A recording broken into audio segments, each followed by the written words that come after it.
welcome back to my gathering basket. My name is Danelle. Thank you for joining me here to hear all about the last couple weeks of my making adventures. So this is the middle of December. Where has time gone? I say that every time. I'm sorry I keep repeating myself, but it's so true. I do this podcast about every 2 weeks. And the beginning of the first week after I podcast, I always feel like I'm going to have so much accomplished to tell you about. And then about halfway through the week, something happens. Life, maybe? And I get a little sidetracked. And then a few days before I have to podcast again, record, get things put together, I'm starting to think about what I want to say. And all of a sudden I think, oh my goodness, I've got nothing done. What am I going to have to show? And the last couple weeks have been about the same. So, and partly because, well, we're getting really close to Christmas, and most of my making, last episode, I think I made the presumptuous remark about really being almost completely finished with my Christmas making. Well, then I had a few ideas, a few last minute requests, and all of a sudden I was back to making again, which is wonderful. I love to be able to do that, and it's fun to be able to get a request or an idea and go, I can make that, and to be able to actually get it done. But there's just a smidgen of a chance that some of the recipients are possibly going to pop in and watch this. So I think I'm going to leave that until a future episode. So maybe the next episode that I record, I can have at least some pictures of the things that I have been doing. But for now, I'm going to show you a few things that I can, including some of my handmade Christmas ornaments. Last time, I think I told you that I had finished spinning a sample, at least I think a 4-ounce sample of my Suffolk roving that I had done at a local mill, or at least nearby. And I had hoped to make a Christmas star. Well, I got that one marked off my list. So I don't know that you can see it very well. Let's take it off the tree. This is a little knitted star. I'm sorry, I'm having to use lights. There we go. You can kind of see it. Let's see. There you go. You can see it a little bit better. I am not going to try to pronounce the name of this because I believe it's Swedish, and although I have relatives that are Swedish, I never learned to speak it. That's several generations back.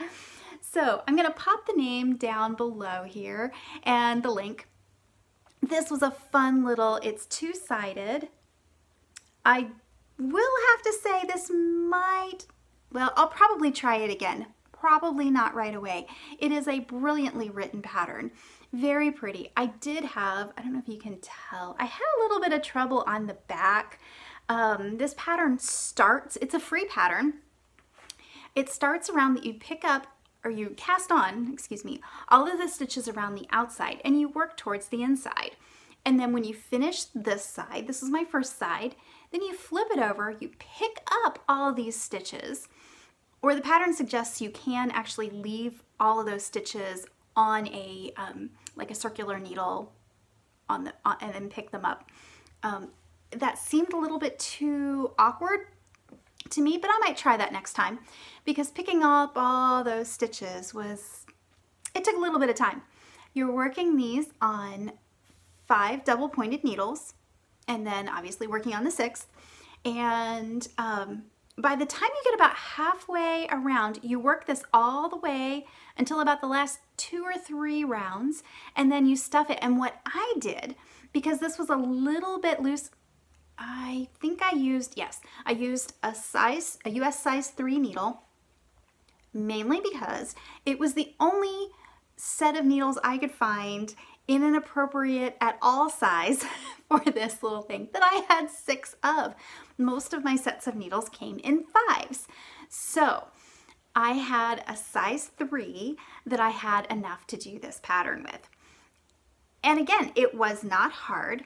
I think there's only, I did this a few days ago, I think there were 10 or 11 rows total on each side. But by the time, so anyway, it was a little bit loose and I had some holes.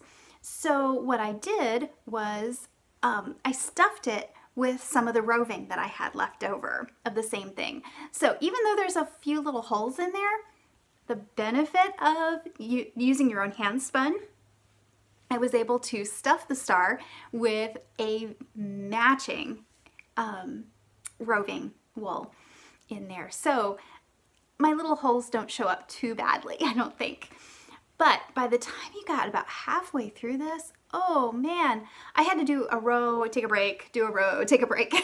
Because it was definitely, I found myself like with my tongue hanging out the side, biting my tongue, and really, it's just a little bit fiddly on the end. So beautiful pattern. Like I said, I probably will do it again, maybe not right away.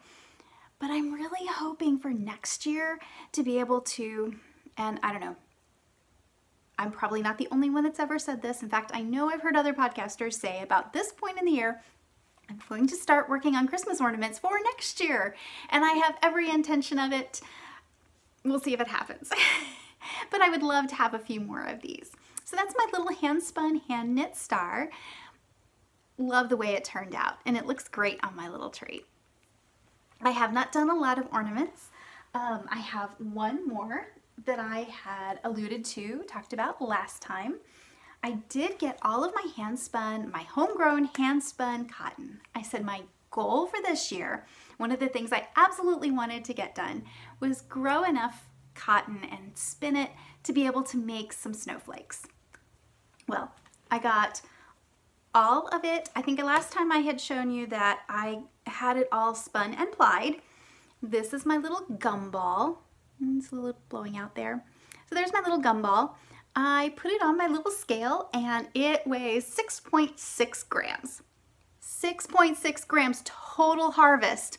This is 10 months of work between the planting, the spinning, and then the other day I got one snowflake crocheted up.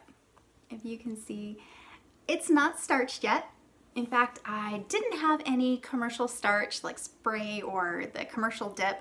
So I know my great grandmother did this a lot, made a lot of ornaments, and she always made her own starch solution.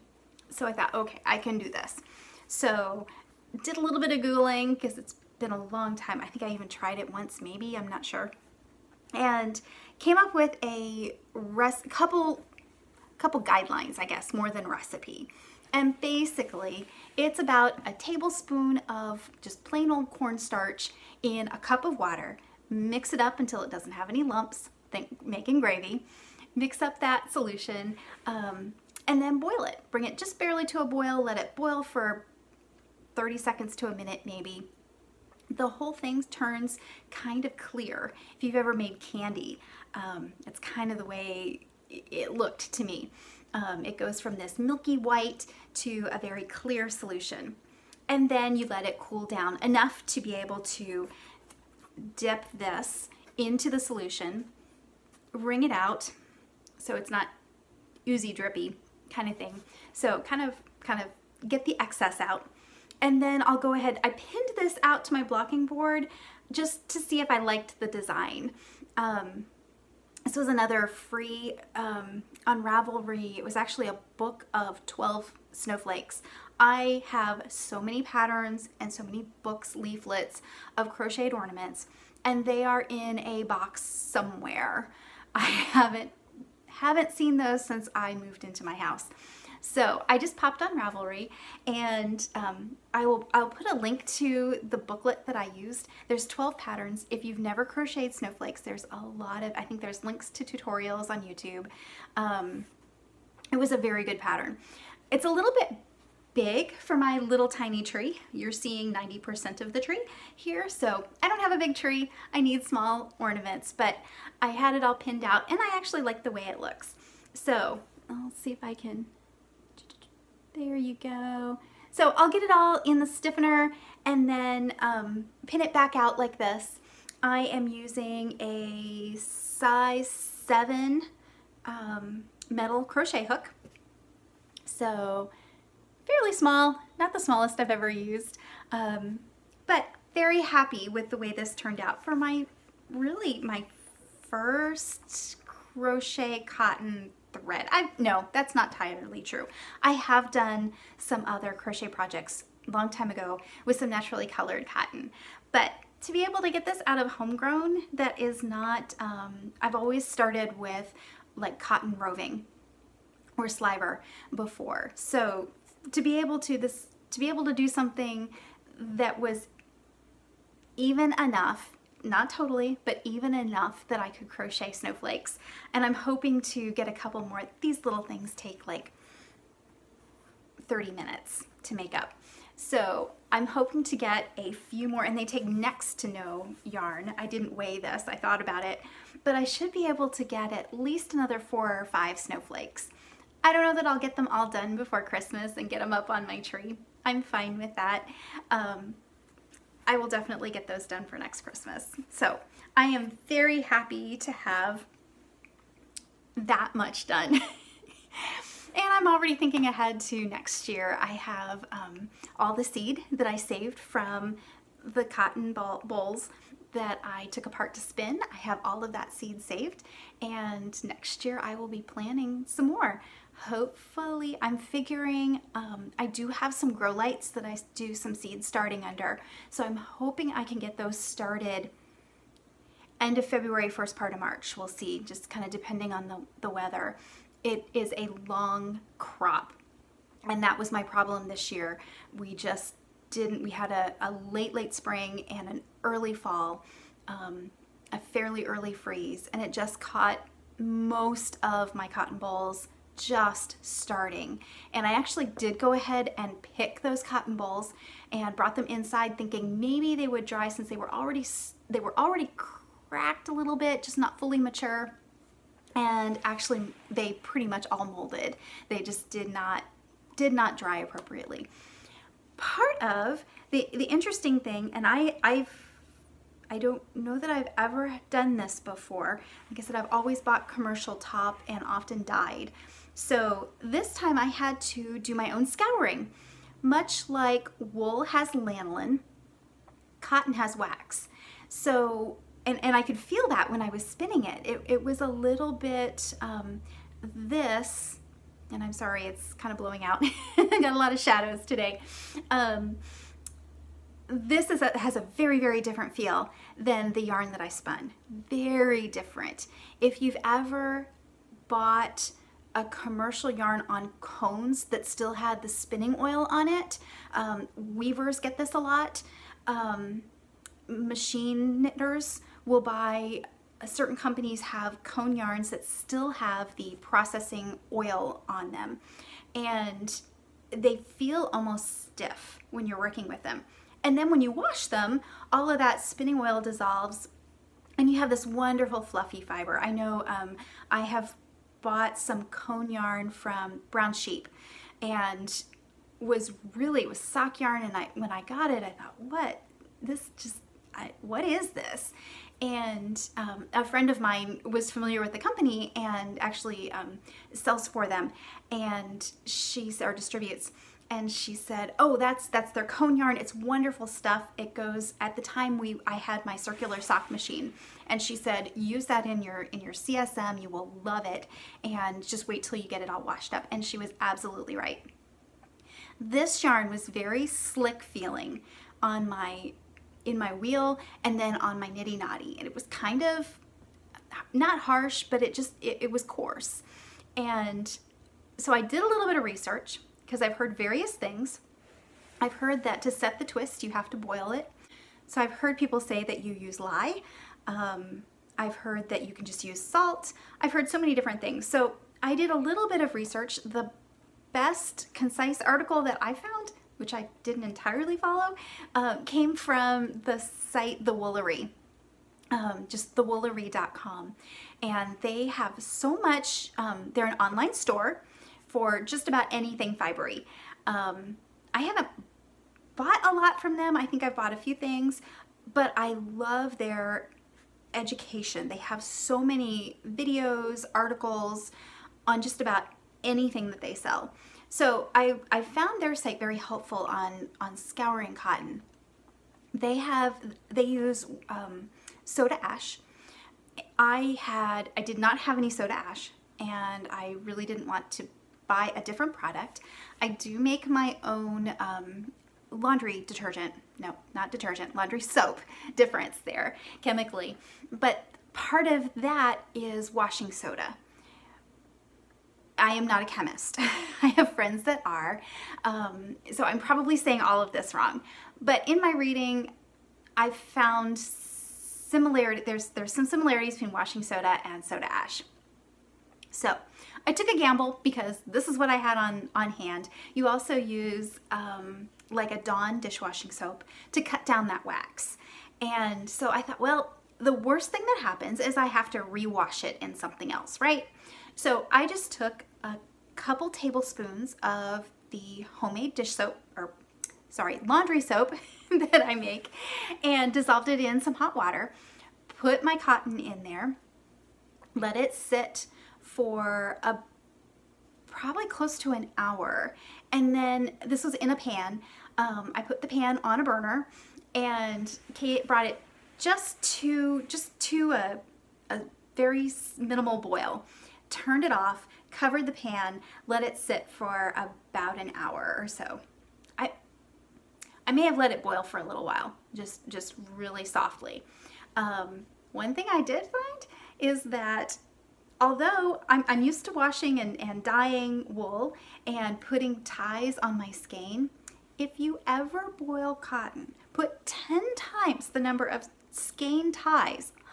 This is something along the lines of 55, 60 yards. I didn't get an exact count. So I put just a couple ties. I mean, it was just it's my little sample nitty knotty. So the skein was only about 18 inches. And I put 2 ties on it, threw it in the water. That simmering and the bubbling, I have not had such a tangly looking mess coming out of a dye pot ever. So I know now this takes a lot of ties, because that is going to, and it's probably partly because it's such fine thread too, it gave it a lot of chance to really tangle up. I pulled it out, let it dry, and I thought, I will never, this is over, game done. I will never get this untangled. It wasn't too bad. It took me probably an hour and a half or so, just laid out on my lap and kind of moving the pieces around until I got it back to mostly what those ties had, and no way was I using this on a skein winder. I just wound my little gumball by hand, and I was initially disappointed that I didn't have more yardage than this until I had to unwind that skein. And then the fact that there's not too many yards was perfectly fine with me. So in all, I didn't lose any. I didn't have to cut. I was very thankful for that. And I've got enough for several more snowflakes to make up. So whether I get them done this year or for next year, I'm just very, very tickled that I have at least one that I was able to get done this year. So that is my cotton. And let's see, as far as spinning goes, the only other thing that I really have today for spinning is my first issue of Ply. This is the sock spinning issue. I have been a subscriber to Ply, like I said, on and off since it first started. But then I found out the years that I was off, I ended up buying the back issues. It's just a lot of fun. I have subscribed, and I kind of go back and forth. I get this one. I also get Spin Off. I'm not taking sides between them. They are wonderful magazines and very, very different. But this is the first issue that came from winning the 51 Yarns Challenge. So this is a lot of fun, and I think a lot of us that subscribe to Ply have been waiting for an issue all about socks. I'll be honest, I had too much Christmas crafting and some custom orders for things that I need to get done that I have not cracked it open yet. I am absolutely itching for a chance just to sit down and go through it and really read it. But I did want to at least say, if you are a spinner and socks are something that you are interested in spinning for or enjoy spinning for already, I've done a couple pairs, I think 2 pairs of hand spun socks. I can't give a review right now because I have not cracked it open. This is my reward for finishing all of my Christmas things. Then I will sit down and read this. But just so you know, that is definitely for sale now on the stands if you can find it. And it is supposed to be all about socks. So I will give you a review later on once I've had a chance to really read it. Oh, and I just saw this. I was going to show you with my cotton. The final ornament that I have made so far for my tree, and this was just kind of fun. I had been taking apart the cotton bolls to spin, and this is what the seed pod, when it's all broken up on the plant, it's just kind of a hard round ball, a real dark, I don't know if you can see that dark color on the inside. When I pulled off, so if you can imagine, each of these spaces is full of like a cotton ball in each of these. So there's 4 little segments that pop out, and you pull, each one has 4 or 5 seeds depending on the cotton boll. But when I pulled that out and it's hard and dry, and I thought, that looks like a star. And I didn't have a lot of these, obviously. I still have some on my natural brown colored cotton from the year before that I haven't pulled apart.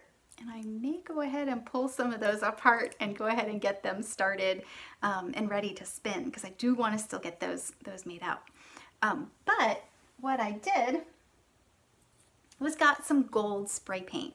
And I don't know in the light if you can tell, but I just sprayed them gold. So if you can see the difference, I don't know if it's going to show up that well, but I put the gold paint on it and just stuck those on my tree as well, because why throw them out if you can make them into something, right? So I may do some more of those. I may go ahead and drill a little hole in the side, in this top, so that I can hang them on like a little gold thread.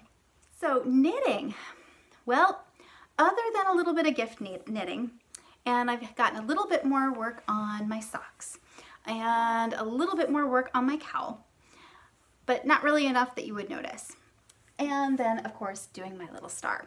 So knitting-wise, don't really have a whole lot to show you this time. That hopefully means that I will have a lot more for next time once I get some noticeable progress. And working on some other, just being busy this time of year. So I haven't had the mental space either. And that means that I've been working on a lot of little like cup cozies and just fun little things like that. So that's my knitting. What I'm wearing, since I don't have a lot of current objects, I pulled out another sweater of mine that I made 2 years ago. This one is called the Crazy Stripes Tee. This is one of my favorite sweaters. This sweater kind of turned me into a sweater knitter, because I had made sweaters before that and they were fine, but nothing very fitted. Mostly like a cardigan that you could just throw over or something, just comfy, loose. This one I had in my queue for quite some time. It's an older pattern. I'll put the link and the information on the designer below. But if you look at it, and let's see if I can, without knocking something over, it has short row stripes. So you knit it like a regular raglan, well, it's not quite a raglan, but a regular top-down sweater, that's what I'm trying to say. And then you get here and you start doing rows all the way around. No graceful way to show this one off on camera. But I really didn't think I could do it. When I got the pattern, it was multiple pages, mostly because in reality it wasn't a hard pattern at all. But because of the way the short rows go, pretty much every size has slightly different instructions, different row counts, and so when I actually started looking at these like 10, 12 pages. I don't remember how many it was. It was a lot. And it was just intimidating. So when I got to looking at it and figured out my size and found my gauge and all of that, I could very easily go through the pattern and just highlight. In fact, I could almost cut and paste. I think at one point I put all of the pieces for the size I wanted together. And then it really wasn't hard at all. If you can do a sock with a short row heel, you can absolutely do this sweater. I get so many comments on it. In fact, this was made out of yarn from my friends, the dyers behind Show Me Yarns, in their boot heel base. And it is, the pink is Dogwood Canyon, and the black is, I kind of consider my perfect tonal black. I have used this for several things, and it's dArc. And you can see it is the only black. It is black. It has a lot of gray in it. It is tonal, but it does definitely read as a black, but it doesn't bother my eyes to work with. It's not one of those that, because of the tonality in it, it really is fun to work with, even for being black. So if you don't need an absolute pure jet solid black, this is my go-to black. I really, really like it. And I wore this to Rhinebeck in 2016 and had several people ask me about it. And then my friends asked me if they could last year use this as a booth sample. So I very gladly let them use that. It was a lot of fun to pop into shows where they were and see my sweater on display. It was kind of fun. So that's what I'm wearing. It is, like I said, a very, there are so many color combinations I would love to do with this. But it's such a distinct sweater that it'll probably be a while before I make another one. But I do have some ideas for, because I like the way the top fits so much, and I really like the way that she did the neckline edging. I'm actually thinking I have some yarn that I haven't decided on a pattern, and I'm really thinking that I may just go ahead and do like a solid color and use this as kind of not follow. I think, I'm not saying this very well, I think I could probably just follow the pattern in a single color down to here and then just do an in the round with standard shaping for the rest of it. But because I just really like the way this fits. It's a very cozy, comfy. I can wear it. I don't have to have anything underneath. The gauge is loose, is tight enough that it's definitely modest, yet it's loose enough that I have worn this probably 9 months of the year and been comfortable. And it's just loose, just about loose enough that I can actually put something underneath if I need to for an extra layer. So that's the Crazy Stripes tee. There's also a cardigan version of it that's really cute. I may have to make that someday too. So there's my sweater. And let's see, down to homesteading things. So first off, I showed you my amaryllis last time that was just starting to bud. And remember how, if you've not grown an amaryllis before, I told you that my grandmother always would put a yardstick in the pot so she could keep track of how fast it grows? Well, here is my amaryllis. The surprise was, it was supposed to be hot pink, but I got a beautiful, and let me see if I can bring it a little closer. This one is a beautiful pure white, and it is not only doubled, it is tripled. There's at least 3 complete layers of petals in there. And I've got one more starting to open on that flower head and 3 more buds to come. And then look, so I am going to be enjoying my amaryllis for quite some time, which is exactly what I was hoping for. So a little bit of a surprise on the color. I also have another amaryllis bulb that hasn't started. I just started watering it again, so I would have one a little bit later in the year to enjoy. And it looks like it's still green. The bulb is still good. It hasn't started shooting up any greenery yet. So that one did not bloom last year, and I'm really curious. I really don't remember what color it was supposed to be, and well, I'm going to be surprised either way. So that's my, and then I don't know if I can turn here, right on the corner there is one of my Christmas cactus that's just starting to, it's had one bud that's opened up, and then I've got a number of little buds just about ready to pop. So that's some of my Christmas plants. Worm update. My worms are doing great. I've been thinking about starting another one where I have my worm bin, which I talked about several episodes ago. Where I have it is pretty cool. It stays 60-65. So that's a little bit cool for the worms to work. I really don't want to bring, it's a little big for me to bring that unit. I could, but I don't have a really good place inside to put it. It's out in my mudroom, which is semi-heated. So they're safe in there. They're just not, they don't work very fast. So I'm debating getting a small bin that just a DIY, like Rubbermaid tote kind of thing that I can bring inside and just see what they can do if they're a little bit warmer. So, and then I bought myself a paper shredder so I could, because everybody needs one of those, right? So I justified getting one that was a micro shredder that could do way more pages than I really needed, so that I could actually shred some cardboard to use to feed my worms to use as bedding. So I'm trying really hard not to go overboard with that, but it's been very interesting to me, and it's actually for the first time my system is actually going well. So I'm looking forward to having some good compost in the spring to be able to use on some containers. And I found myself being the person who sits and binge watches on YouTube people working with their worm bins. So if you are one that is not grossed out by worms and you're interested in trying, there are actually YouTube channels. I'll link to one that I have enjoyed. I believe she's just called The Crazy Worm Lady, and I have learned so much. I never thought I would enjoy just watching people videotape themselves going through and feeding worms. But there you go. So there's the worm bin update.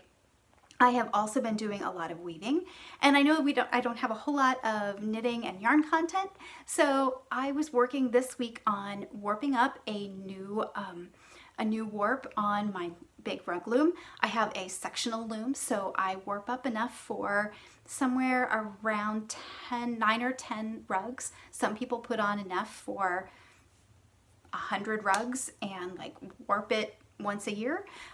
I get bored. I like to change colors and patterns. So I warped up 15 yards worth of warp on my sectional loom, and I videotaped a little bit of that. So I will put that at the end. My show notes have just, like, when I picked something up, flown over across the other side of the room. So I think that's about, oh, and today I went out to close up the chickens and checked for eggs, and we had 4 eggs this morning, or this afternoon, which we've been having 2 and 3 every day consistently. These are new, this is new pullets. They are just starting to lay this winter. So that's been exciting. I came home and quick called my mom and said, hey, we've got 4 eggs today. So they are picking up. We have had unseasonably warm temperatures this week, which has been really nice, and yet it feels, I walked outside and it was like it was wet. We'd had a rain, and I thought, man, this is December and it smells and feels like time to be tilling the garden, and seed catalogs are coming. So it's I'm not ready to give up my time inside in my comfy chair knitting quite yet. And I've got several quilts that I've shown you that I'm trying to get bindings on, so they're ready for gift giving, and a bunch more quilts that I would like to get started this winter. So as much as I enjoyed the nicer temperatures, not quite ready to give up my winter rest yet. And yeah, so we'll see. But I will put the video of me working on warping up and threading, slaying the reed, and then some pictures of the rugs that I'm starting to weave. I'm really excited about this new pattern. It's not that complex, but it was just a new to me. I had to rethread the heddles into a whole new pattern, and I had to get down on the floor underneath my loom and tie up the treadles in different patterns, and none of it was hard. If you're a weaver, you know, it's not a, but for me, not having done it before, I've just been using it the way that it was set up when I bought the loom. And so for me, it was fun to be able to get under there and really look at the workings of this older piece of equipment. So yeah, I hope you enjoy that. I hope you have a wonderful Christmas. I will probably see you I think I'm scheduled to record a podcast on New Year's Eve. We'll see. It may not get up quite in time. Like I said, I have to go to the local library to upload things, so it may be a day or two late coming. We'll see how that works out. But I hope you've had wonderful, that you are getting any gifts knitted up or sewn up or woven up or crocheted up. If you have any last minute making to do, I wish you the very best of luck, and hopefully you're not up on Christmas Eve at 12 midnight still working like I have been some years. Fortunately, I have to ship a lot of my gifts, so that gives me an early deadline, and I was able to get those all in the mail. So have a wonderful couple of weeks. I hope that your gathering basket is overflowing with blessings. I will talk to you soon. Bye-bye. Here's a quick look at my Newcomb Studio rug loom. This is about a 1950-ish loom. Not entirely certain on the date. I did get some registration paperwork with it, and it looks like somewhere 1950, 1951 is their best guess. I just finished winding the warp.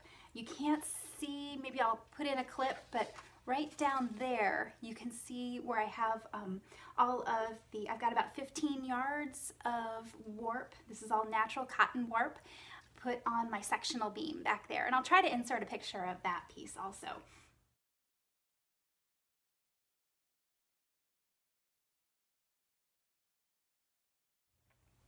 Yesterday and today, I can't work at this very long. It really gets my hips and back. So I've gotten all of my heddles here. This is a 4-shaft loom, 1, 2, 3, 4.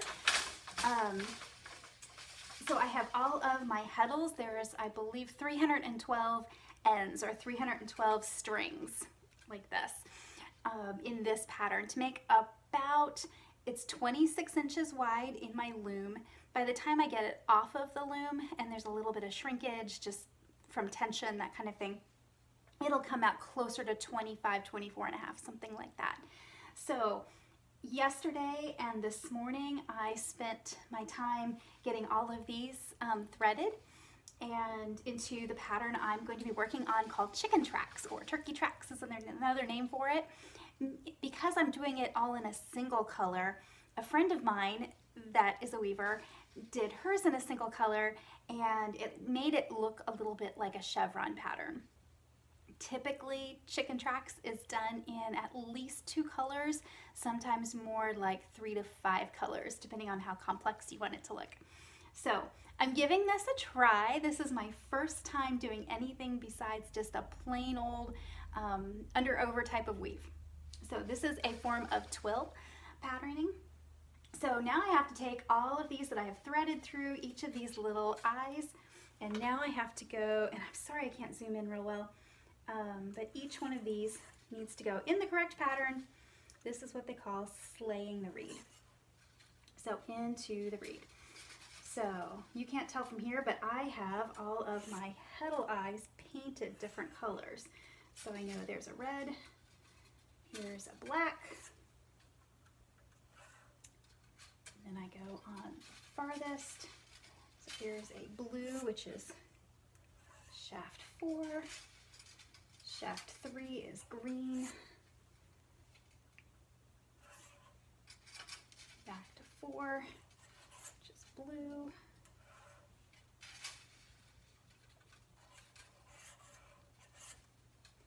I'm just taking my little hook tool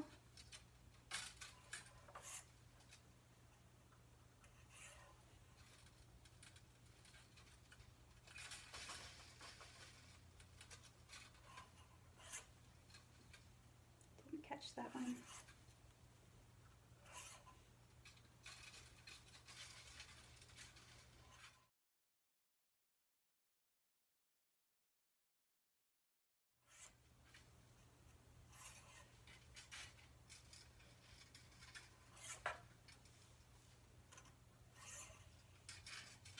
I'm not very fast at this.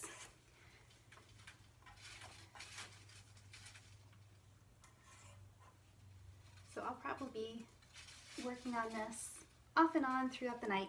Like I said, I can work for 15-20 minutes at this, and then I have to do something different for a little bit and stretch my back out. But I just met a lady uptown this morning that I had promised to make some rugs for this fall. She saw my rugs at the fair and asked if I could do some for her. So I said, as long as you're not in a hurry, that would be fine.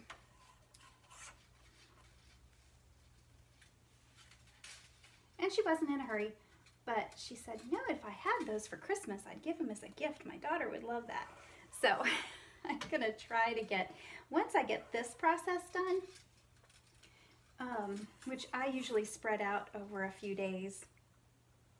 Once I get this part done, the rest of it, the actual weaving doesn't take all that long when you're coming to rugs because your strips are so wide. Look. So I'm hoping to get this part done tonight. In between times, I may go ahead and start sewing together what she has. Her daughter used white bed sheets torn into strips for her wedding and for some decoration. So my friend took all those strips and dyed them just using some RIT dye, and had all these strips that she wanted to crochet into a rug and just had not gotten around to. So she asked if I would be willing to make a woven rug for her. And then when I saw her today, I was asking her, because she's got several different colors. Oh, there, I've done that section. So we're gonna tie those off just so that nothing comes along and accidentally bumps it. Because this is a new warp to me, I think I'm going to try doing one other rug first before I start on her fabric. Just to test it out, make sure that, because you get one of these threads off and it's all over. You almost have to start, sometimes almost have to start at the beginning, depending on where your mistake is.